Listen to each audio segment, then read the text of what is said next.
you do it. Right. Yeah, well, But that is a good question, Yogesh. Maybe that's the first item we could talk about. Does the Zoom registration work for everyone? I'm not sure exactly what everyone is getting, but if you're getting an email, does it at least let you, add the event to your own calendar or not even that? Um, it just allows you to register. So, and then you get the page, you have registers, you can join, but there's no like iCal okay, pre-generated or anything. Yeah, I think maybe what you want is We're getting an email like Pulseq User Group monthly virtual mission confirmation. Oh, actually, it has a link add to calendar.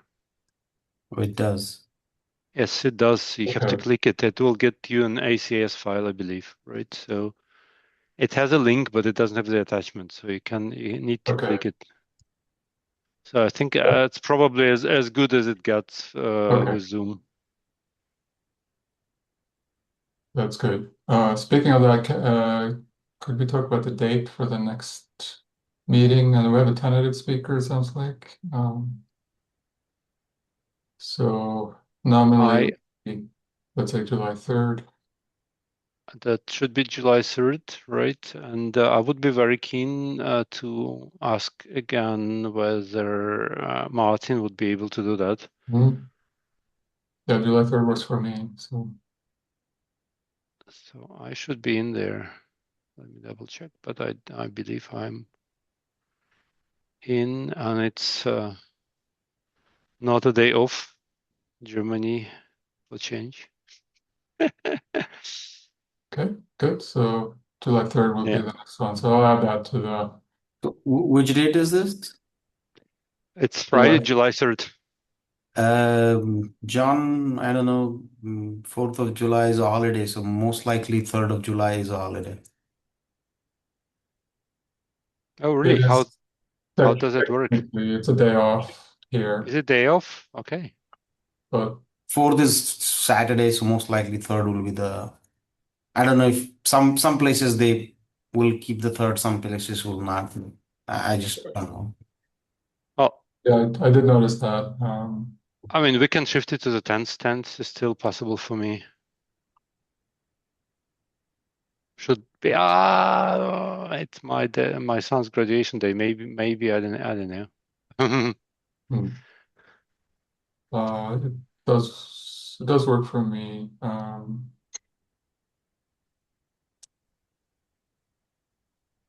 Yeah, I'm okay either way. Yeah, So or Thursday the second, or another day.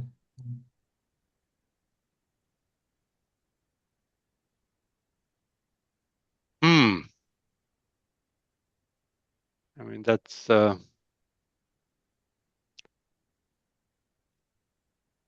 if the majority says it needs to be 10, then I can try to keep it on the 10th. If I can't make it, then there'll be a recording. That's okay.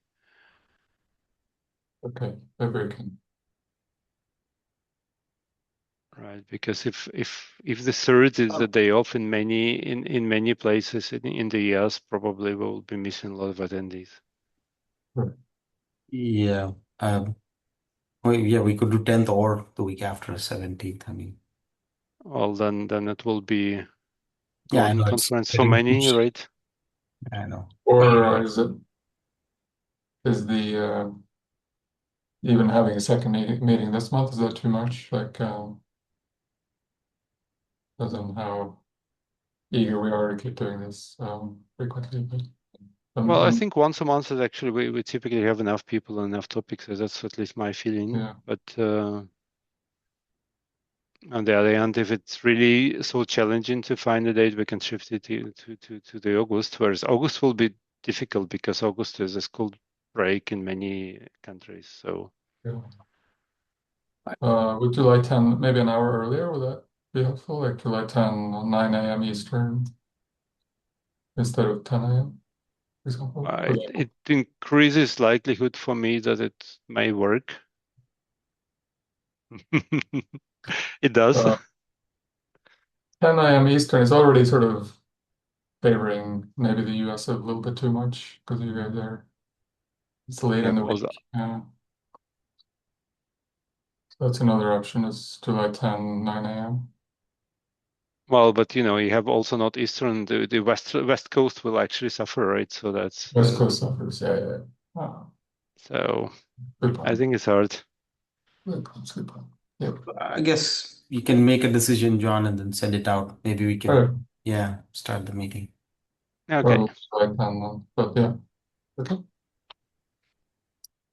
Okay. I think it's way beyond the MGH 4-minute mark, whatever you want to call it. So maybe we should start. So we usually start with any general announcement and then we do a user presentation, and then we have a more kind of open technical Q&A at the end. That's sort of in a loose format, but as usual, this is a forum for freely discussing anything related to Pulseq. I don't think I have any announcement. Do you have anything you want to mention, Maxime? I have an announcement. Well, it's not an announcement. It's just taking a notice of something went going not as expected. So basically, this week we have attempted to restructure our GitHub presence by changing the Pulseq from a person to our organization to be able to better host different projects and more projects. And GitHub has an official workflow for that, which is official since January this year, where how you can convert a person into an organization. And they recommend then to say you move projects from a personal account to the organization. Basically, we renamed the personal account Pulseq to the Pulseq admin. And then we followed the recommended step of creating a new organization and moving the projects into this organization. All fine, all good. We had 13 projects under the Pulseq user, and 12 of them were successfully transitioned to the Pulseq organization. Unfortunately, the most important one, the Pulseq MATLAB repository itself, didn't make it, and since then hangs somewhere in between. It can be found. So if you use the Pulseq link, so github.com/Pulseq/Pulseq, you are actually auto forwarded to Pulseq admin/Pulseq. So it's kind of still the position of the old user-based administration, not organization, repository, which is associated with the user. It didn't get transferred to the organization. So there is an organization Pulseq. So if you type in GitHub/Pulseq, you end up in the organization Pulseq, and that's fine. But the main MATLAB Pulseq project basically still belongs to the user and is read-only. So apparently new issues can be added, but no discussions, no answers to discussions. So even I, as administrator, basically cannot do anything about it. I started a support request with GitHub 3 days ago, and since then no response. Before that I did the chat with the Copilot support thing, the agent, and basically it said, it looks like you need the support of a human. So that's where we are now. I hope we will get it sorted sooner or later. I'm a little bit disappointed by the response time of GitHub. I'll see how it goes.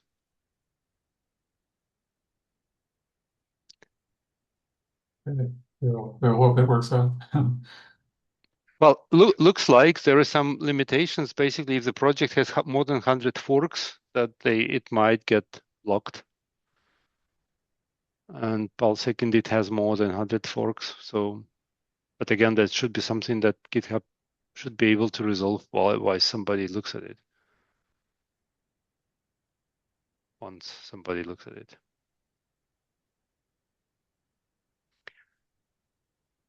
Yeah, Okay, that's it from my side. okay. I think if there's nothing else, maybe we can let Andrea loose. And if it's okay, Andrea, do you mind just like saying 2 sentences about yourself? Just we haven't sort of formally introduced the speakers, but if you don't mind, just where you are and Yes. go So ahead. I'm Andrea Gaspar. I'm a postdoc in the University of Lisbon at Instituto Superior Técnico. I work with myocardial T1 mapping during my PhD and other quantitative cardiac imaging techniques. And one of the focus of my work was open source Pulseq MRI sequence development specifically with Pulseq. So what I will show you today is a little bit of the roadmap that we took when developing our version of the modified lock-locker inversion recovery technique and how we had some challenges along the way. So let me share here my screen.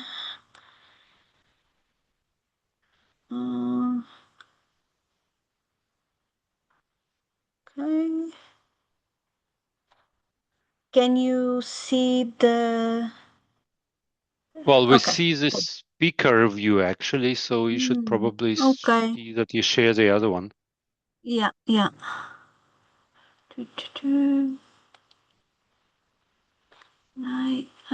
Here. Okay. Again.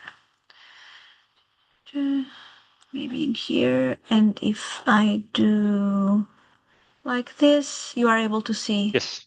the correct. Okay, great. Yes. So as I was telling you,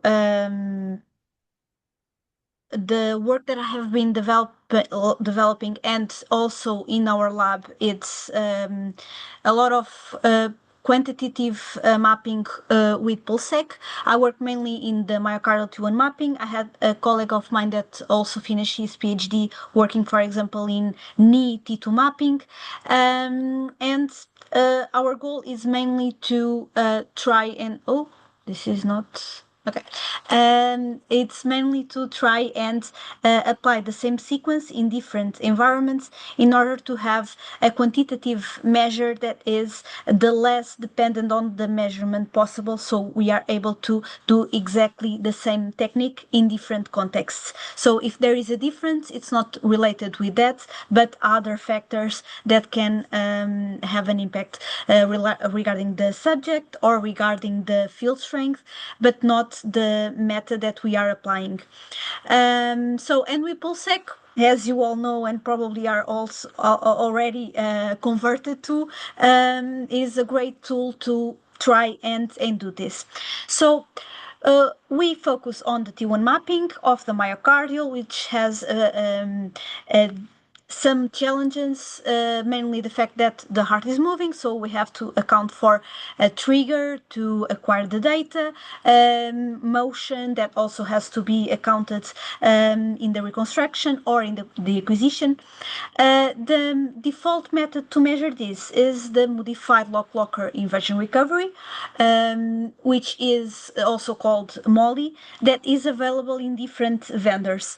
However, it is, as you know, for the main part, a black box, although there are a few publications on MOLI. There are a few things that it depends on the vendor. For example, the type of inversion pulse that is applied, the type of crushers that can help with the signal evolution, and all of this can be slightly different from a system to the other. So what we did was to try and implement the optimized version that is published for this sequence, which has 5 inversion T1 weighted images after the first inversion. Then we repeat in the second block for 3 more T1 weighted images. And after this is all triggered with ECG. And this is a part that we have a lot of difficulties or some challenges along the way, which is, for example, when we tried this with Pulseq didn't have at the time the trigger working for this specific way of doing. So they were really fast and then implemented it. But every time that we try a new technique, this was something that was not tried before, because it is usually we start with the easiest way. So we try the brain where we don't there's no motion or there's less motion. So this type of details can be challenging, but it's good that because we try this, it is implemented, and now other people can also use that. So we have this available. When we published with, we shared the code for the Open Moly. And the first attempt that we tried to test this was in a Siemens scanner, 1.5 Tesla. We were able to scan in 21 healthy subjects, and we tried to do repeatability, so test retest within the session. But for those only 18 subjects, we were able to do that scanning. However, we had the reconstruction offline. So if there was a problem during the acquisition, for example, the breath hold was not properly maintained or the subject moved, we were only able to see this with OpenMolly after the reconstruction offline, so after the session had already finished. And this is something that we have been working on with the help of Thomas Kutchner as well. And for example, nowadays with OpenRecon or with Fire, we are able to get the reconstruction online and be able to get this information a lot easier. So this is just a main result that we have when comparing in Siemens the Open Moly with the Moly that they made available. There were no significant differences, although a slight bias that it's not that difference, although there were a few differences in the acquisition in terms of partial Fourier or partial echo that we only get to see afterwards, and there are a slight difference in the acquisition. So when doing the test retest in this first study, we were able to see that the metrics were very similar between Open Moly and Moly, and this metrics, this repeatability coefficient was also similar to what was seen in the literature. So this was the basic acquisition. We did this repeatability study, and then we from this basic reconstruction or base, we built another something more complex. So the idea here was, first of all, try and make something available for different systems, but also have a base sequence from which we can build something else. And this is what we did at the time. We did a simultaneous multi-slice on top of the Open Moly acquisition, where we were able to get 2 or 3 slices in one only one breath hold. Of course, we have more noise. Of course, the geometry of the coils can make an impact. But this was really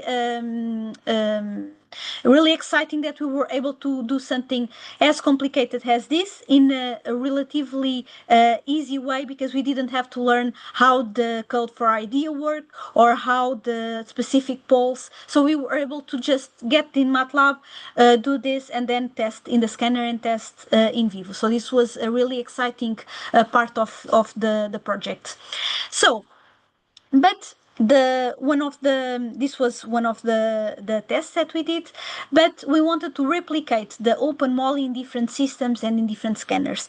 So the first thing that we tried was to replicate this in another center in Birmingham, and how we can, from our group to another group, share this and how the process works.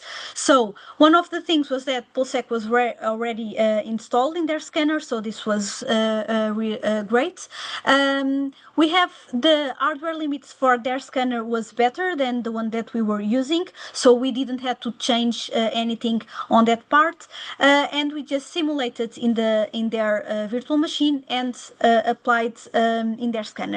But one thing that it's not actually code related or sequence related, but we noticed that there was a little difficulty sometimes sharing the protocol instructions or of how to do exactly the same thing that we did in order to be the most consistent possible in terms of the protocol. So we share some instructions, but in the end, for example, we acquired three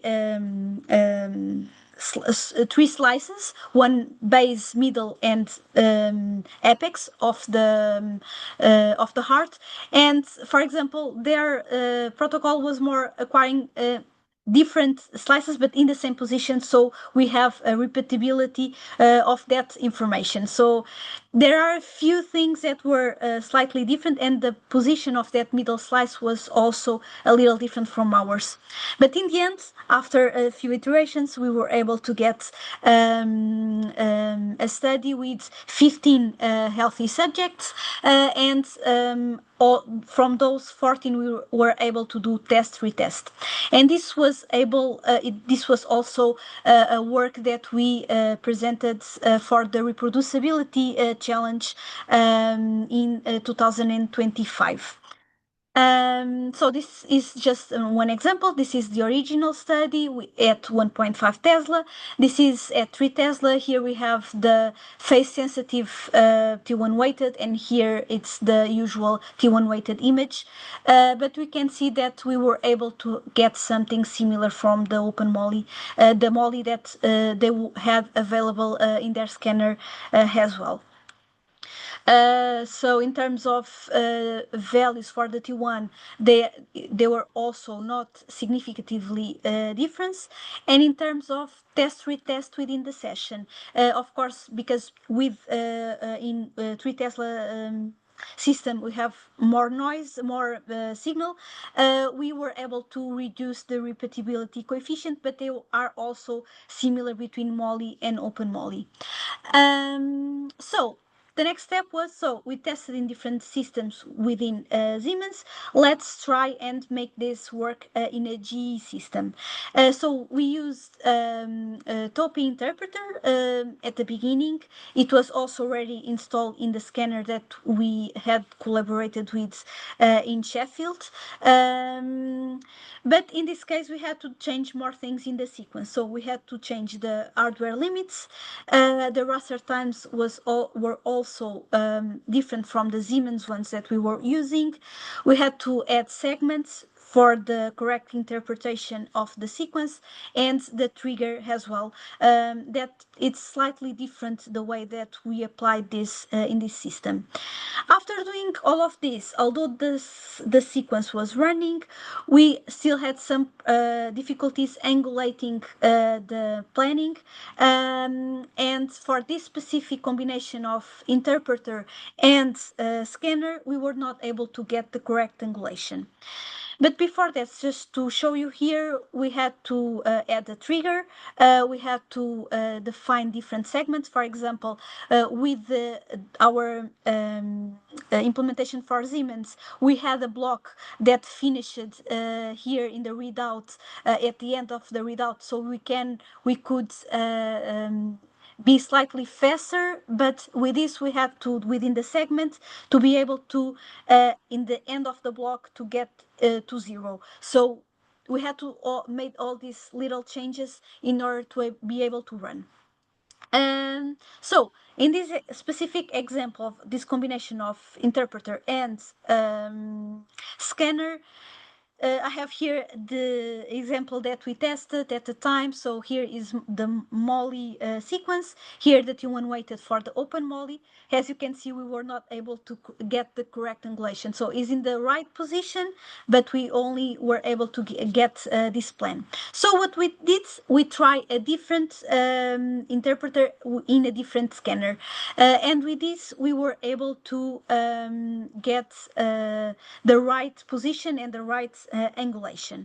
And in here, so this is a 1.5 Tesla scanner. The other one was a PET-MR that had also different hardware limits, so we had to change this as well. Here is more or less the same information that I had before. So in terms of results, this is the with this interpreter and this scanner, we were able to get Molly and Open Molly with very similar results. This is a phantom where we have here the mean value for each vial, and here the Open Molly. We have here a few outliers, but this was related with some artifacts that we had in the T1 weighted imaging. We were able to get some in vivo data for this combination, although you can see that here, so we have the open Molly for 3 volunteers, and the first line is scanner number 1, second line scanner number 2 within the same session. What we can see here is that the trigger delay was not the same between Molly and open Molly, probably because for Molly we had a slightly shorter acquisition window. So if we use the same trigger delay for open Molly, we will get a different cardiac phase. So this is something that we also had to account for. But when combining the scanner 1 and 2, so the different repetitions within the session, there is here an outlier for the open Molly, but mainly they are around 0. Either way, also with the help of John and Neil Stewart from here from Sheffield, we were able to get this working in another interpreter. So Pulseq 4G, the version 2, which is the one that will be mostly helped out by GE. So we thinking about the future, we wanted to implement this in a version of the interpreter that could be used in the future and more people could use. So with this, we had already, it was already also installed in the scanner in Sheffield. So in Sheffield, they have these systems with GE and they work also a lot with Pulseq. So this was a really great for this project. The hardware limits just maintain the same because the scanner was also the same. The main thing here was related with the position of the slice, and for this, John was able to create a script with MATLAB runtime that were able to get the right position of the slices. We had also a few problems converting the sequence, but this was just a few bugs that we corrected at the time. And for this, sorry, so with Pulseq for GE, in this version 2, we were able to get also very similar values between Molly and open Molly for this sequence, and also have the correct positioning for the open Molly sequence. So just doing a final overview of the things that the challenges or the things that we should account for when trying to implement a sequence in different systems is so if you use the same interpreter, it helps a lot because in this case, with different interpreters, we will have different challenges. So this can hinder the applicability of the sequence in different centers. Automate all the process possible. So sometimes, for example, for the raster times, I try to not make them as automatic for the rest of the calculation of the sequence, and this could have some problems. Again, test the sequences offline. This helps to debug a lot of problems. Do the pilots in the phantoms and try to do all the testing the sooner the possible. And also, this is from the developer's point of view, but also from the technicians, the clinicians, or even only the developers that are testing this in the scanner. Detailed instructions on the protocol are really important because for us can be obvious the way that we do the scanning, but a few differences can make a lot of impact in the result. For example, with the TOPE acquisition interpreter, we had to define the ADC time, the raster time in the console, and we didn't share that because for us was something that we just did and it was already there. So sometimes we think that it's just obvious, but sharing all the details is something that can save us a lot of work. So in the future, what we want to do with this is to try and create the same sequence for the TOPE and Pulseq 4G interpreter and test it in different scanners, both at 1.5 Tesla and 3 Tesla. This would be something that that we are collaborating with Sheffield, Tubingham, Stanford, also with Michigan, with John, that is helping us a lot with this conversion of the sequences. And in the end, do a protocol where we have scanning for 3 short axes, Molly and open Molly, and then ask the subject to leave the scanner, go in again, and then repeat the scanning for Molly and open Molly. The idea is to have offline processing that at this point is a container that is the same. So the idea is to convert the raw data from Pulseq, from G and Siemens into ISMRM RD format, and with that go into the container and do the reconstruction. Of course, with OpenRecon and also with MATLAB runtime, we are able to have some feedback online. So this is very important, as I mentioned before. And with that, at least we know that the scanning was correct. We had the right breath hold during the acquisition. The position was correct, and we were able to get at least that scanning right. And this was what I had to show you. Thank you a lot. We also are working on a myocardial T1 map challenge. So not only regarding regarding this process of applying different scanners, but have different centers from different places that want to test this. We are working on having that pretty soon. So we are working on having all the sequences, all the reconstruction, and all the websites to be able to share all of this. Thanks a lot. Thank you so much. That was really, really a nice overview. Any questions?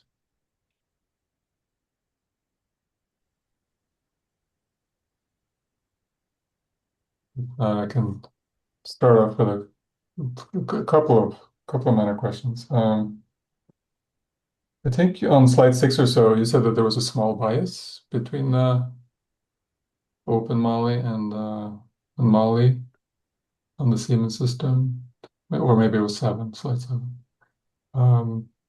Yeah, here. Yeah. Do you have any thoughts as to what the cause of the small bias? Or do you think Our it's main, so the main thing that we found was related with the apex, because if the breath hole is slightly different, the apex can be also in a different position, and that can have an impact on the result. That's our main clue on why we had this result. We did an analysis based on slices, and we get a little bit more bias on the apex. I see. Yeah, I was wondering if things like slice profile or other aspects of the sequence implementation itself might also be a cause. But Yeah, it can be, because there's a lot of things that probably are different, and we are not aware that they are that different. So maybe some crushers as well can have an impact. Of course, we use for example, the excitation. It was not a very complex or very sharp pulse, RF pulse, so that can also have an impact in terms of partial volumes, or a contribution of a slightly more than the actual slice that we are acquiring or that we want to acquire. And there are a few papers that show that the slice profile can have an impact as well, so that can also influence. Mhm.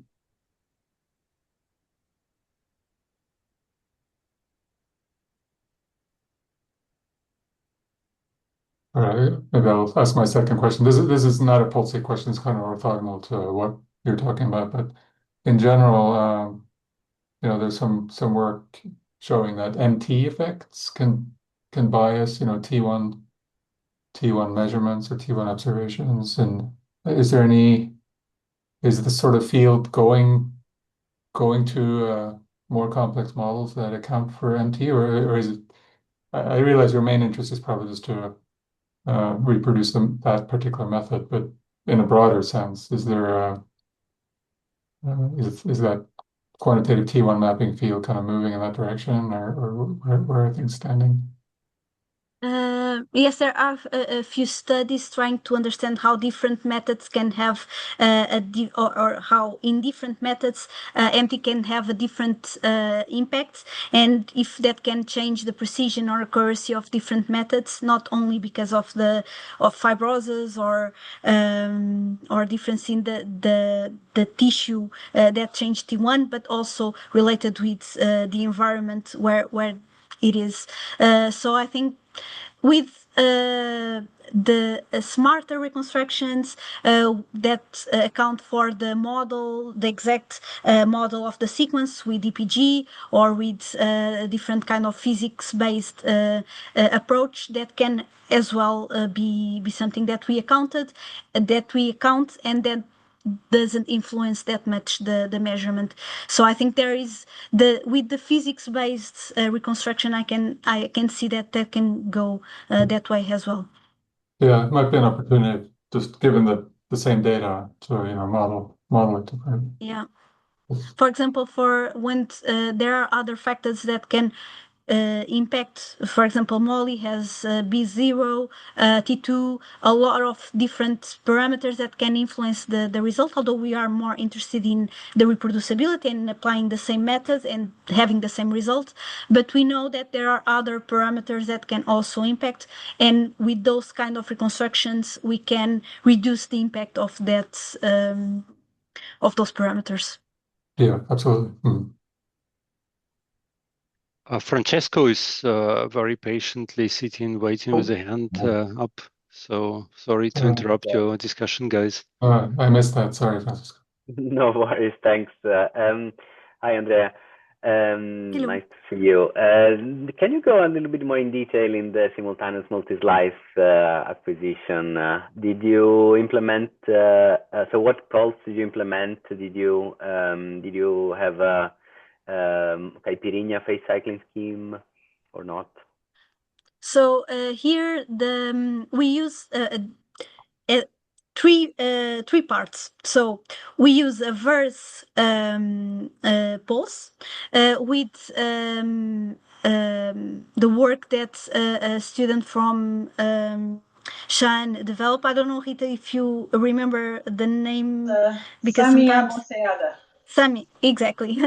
He developed this method for verse multibands, where instead of doing the verse after combining the pulses, we do the verse within the single band pulse, and then we combine it to get the multibands. And with that, we reduce the side lobes. And in this case, it would be important because we are acquiring slices that are very close to each other. So that was one of the parts. The Kaipi-like approach that we did was with blips. So in here, this is not this is not very zoom in, but the idea was that instead of doing the phase in the pulse, we did the phase by applying blips in the gradients, because this is a balanced steady state free precession. So we did these blips in order to misalign the slices when doing the acquisition. So for example, here, this is an example for the multiband 3. So we have 2p/3, and here we have the balance to recover that. I know it's not very, I can try and increase this a little bit here in another slide. Here. I need better glasses to read that. I know, because this was more to show what we did along the way, but I can increase here a little bit. And okay, so the resolution is not very good, but the idea was that we blip here in the gradient and not in the phase of the pulse, in order to have that dephasing in each line that we acquire. And okay, so this was the blip, the verse to reduce the side lobes. And in the end, so we have here the scheme of Molly, where we have inversion, a first inversion, 5 T1 weighted, a few heartbeats to recover, another inversion, and 3 more T1 weighted. And in the last one, we acquire a few more lines to use that as a calibration for the reconstruction of the multibands. So this is the three main parts that we have here: is the verse multiband pulse, the blip in the gradients, and also the calibration in the end. Great, thanks. You're welcome.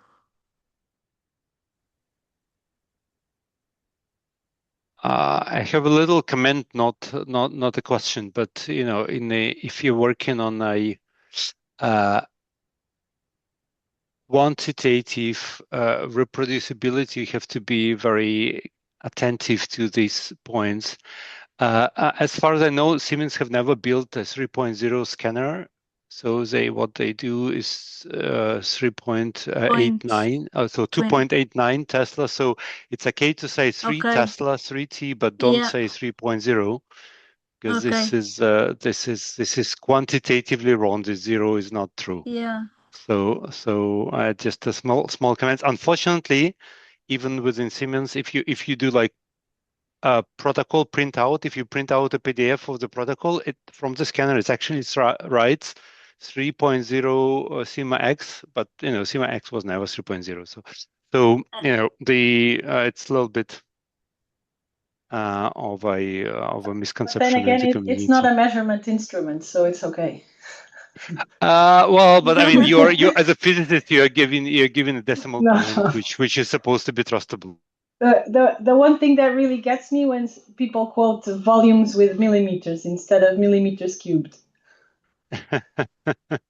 That's true, right? So you basically have to be careful with units and respectful. Another question which I have, I'm not very familiar with Molly, but how do you handle fat and water in the heart? So you have a lot of fat around. What happens to that? So usually what happens when there is partial volume effects when we apply moly is that if water and fat are out of phase, there is an explosion of the T1 that we estimate. What we saw up to now, but because of course I think we are just applying this to healthy volunteers, so there is a lot of healthy people that don't have Young, a healthy very volunteers, fat. right? Exactly. So at this point, we didn't see that much of a problem in terms of the existence of fat. One thing that we can try in the future, and I try a little bit in the beginning, was to apply a flash or a spoil gradient echo a sequence instead of the balanced steady state for precession, because in that case we know that the in phase of our phase between fat and water would not have that impact in the result. So in the spoil gradient echo, if we have a partial volume effect, it's a reduced T1 and not an explosion of 108 and 800 milliseconds. So there is a problem regarding that. Usually, what at least in the clinic today it's used is when doing the segmentation, be careful in the border between the myocardium and the fat or outside the heart, in order to be able to be sure that there is not that effect. But of course, a clinician that has to be at this point has to be very attentive to those details. Can I ask a dumb question? Sorry, I'm ultra late. What do you guys do for the SSFP artifacts? Do you like shim it so that it's out of the heart, or is there any special treatment? No, yeah, we use the shimming. Usually, we use the same that because we are trying to compare a lot of times with Molly. We use the same shimming box, and we try to reduce the TR the most possible in order to widen the transition band the most possible and reduce the artifacts. Of course, there are some anatomies that are really difficult, but that can happen in any application in cardiac, because the heart is not as the anatomy is not exactly the same between person to person, and the planning is has to be someone that is really experienced. So usually you use the same as the Molly in this case. Yeah. Talking about positioning, did you guys try it, at least on Siemens platforms, there is this auto align cardiac auto align module, which is, from what I've heard, is quite capable. Did you try to use Pulseq to go together with open align? Does it work at all? I have no idea. I'm wondering. I don't think we try at the time, because we were scanning with technicians that usually did the cardiac acquisitions in patients. So they did the planning to be sure that it was correct, and then we just copied the same positioning to with the Pulseq sequences.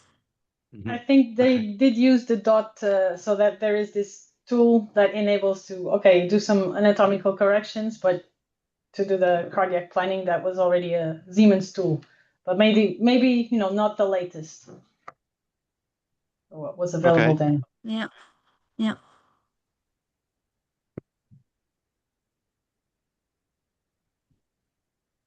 Okay, do we have more questions from the audience? Maybe I can ask one final question. So we are trying to do SMS TSE. I don't know if anyone has done that. / would you recommend us grabbing your, I think you use Worst multiband. Can we just grab that as a module and put it inside TSE? Or is there anything more tailored to? I don't know if anyone has already solved it. I think you can test it. Yes. You just have to be careful with the. Sorry, you just have to be careful with the timings, with the duration, with the raster time. So that's type of details that you have to be careful, and B1 amplitudes as well. I was I just don't going know to if say Maxim, that have you guys? Sorry. Sami's repository is public, so yeah, that we just exactly. grabbed it. Yeah, Nice. yeah. Maxim, have you guys done SMS TSC or Jurgen? No, not really. No, we didn't. I played a little bit with verse, and when I used this Stanford verse library, I didn't remember who was the first source on that. I found that per default it does extremely deep gradient reduction, deeper than I would find reasonable. But I was wondering, Andrea, how did you do verse? Did you use your own library, or did you use something available? Did you tune it somehow to behave in the way you would expect? So Sami has this public repository, and I just have to change a little bit the parameters to tailor to what I wanted. The timings, the amplitudes, the pulse that I was using has a single band, and with that I was able to Thank get you. the exactly. Yes, Rita. Yeah. Thank you. Interesting.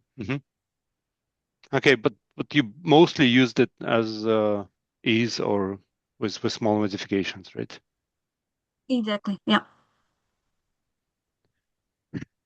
Just took I'm care of looking. also doing these evaluation tests to see if there were side lobes, etc. But yeah,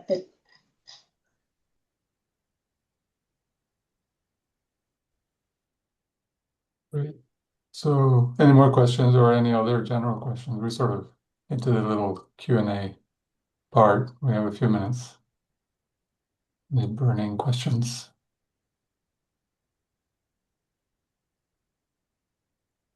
Yeah, I would say we thank Andrea at this point and open the overall open topic Q&A. I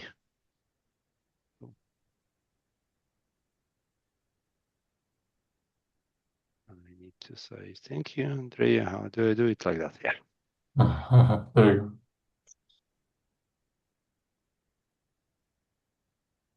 So it looks like everybody knows everything, right? That's either very good or there's there's bugs that people are too shy to talk about. Yeah. Daphne.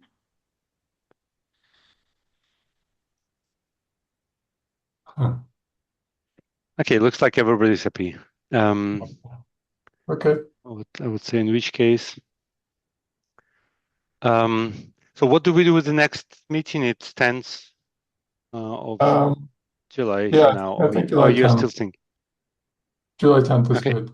So I already added that to the Zoom meeting list. Okay, so I don't know I if would that say triggers another email to all of you or not, but during the meeting I added that date.